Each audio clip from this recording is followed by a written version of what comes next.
نحمده ونصلي على رسوله الكريم أما بعد فأعوذ بالله من الشيطان الرجيم بسم الله الرحمن الرحيم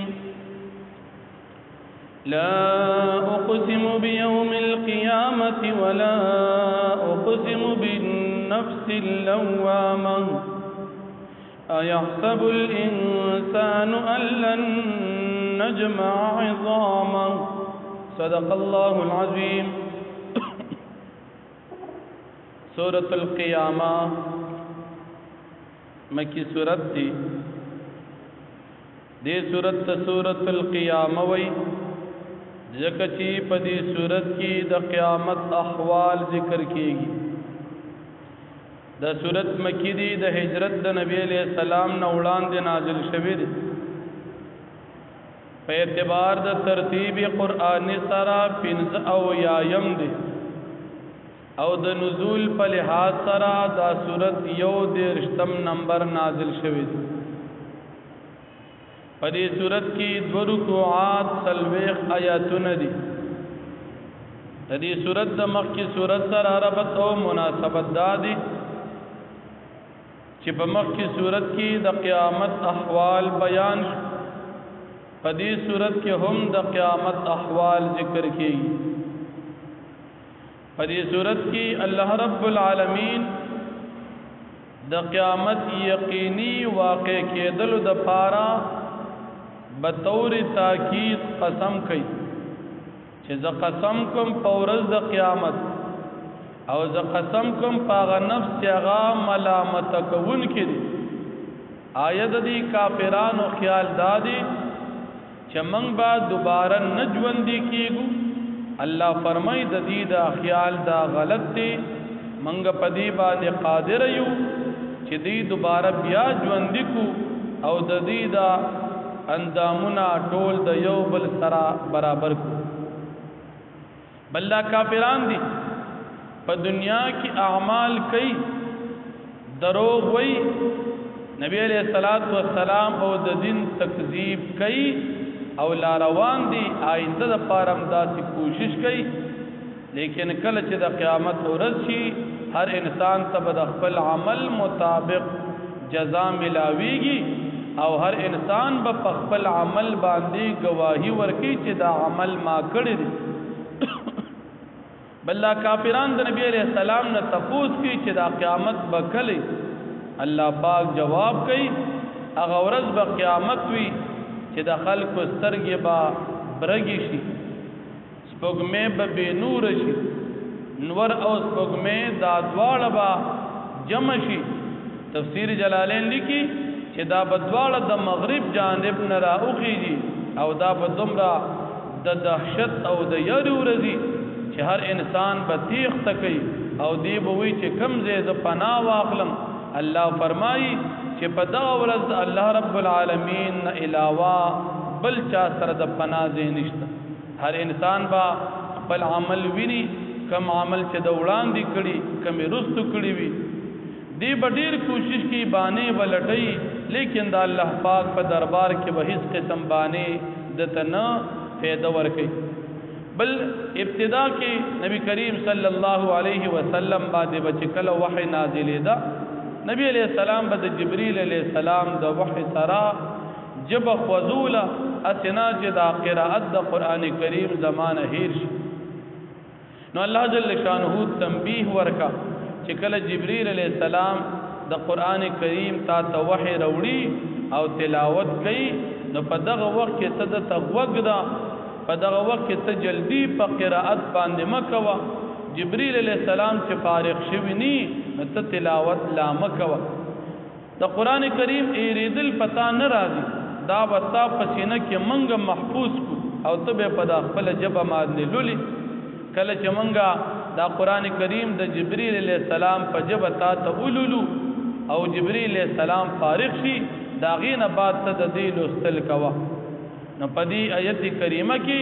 د قرائت په دوران کې نبی علیہ الصلوۃ والسلام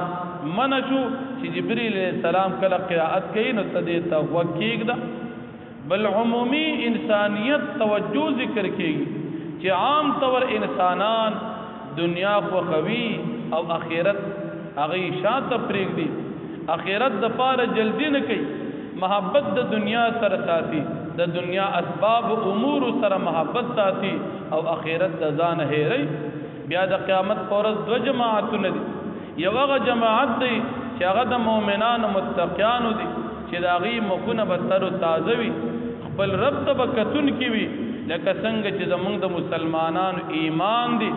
چې قیامت کې به الله رب العالمین دیدار کېږي دا مؤمنان به الله دیدار کوي او بعضې مخونه به خړ پړ وي تک تور به وي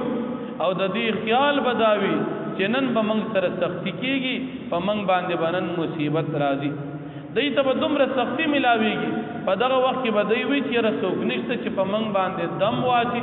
چې موږ د دې تکلیف نه خلاص شو او دوی به وي چې موږ هلاک شو الله جل شانه فرمایي چې د دوی دپاره به هېڅ قسم شفا نه وي او د الله رب العالمین وړاندې ته به حاضرېدل وي هر انسان به د خپل عمل مطابق دا بدلی سره مخ وي مؤمن ته به اجر وي او کافر ته به د عمل مطابق سزا ملاویږي نو الله جل شانه فرمایي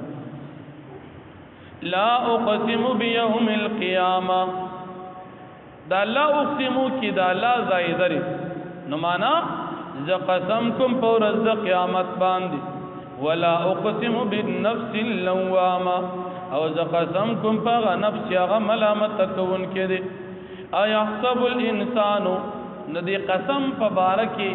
جواب قسم تفسیر جلالین ذکر کوي چې لتبعثن قسم کوم چې تاسو بخا مخا پاسول شي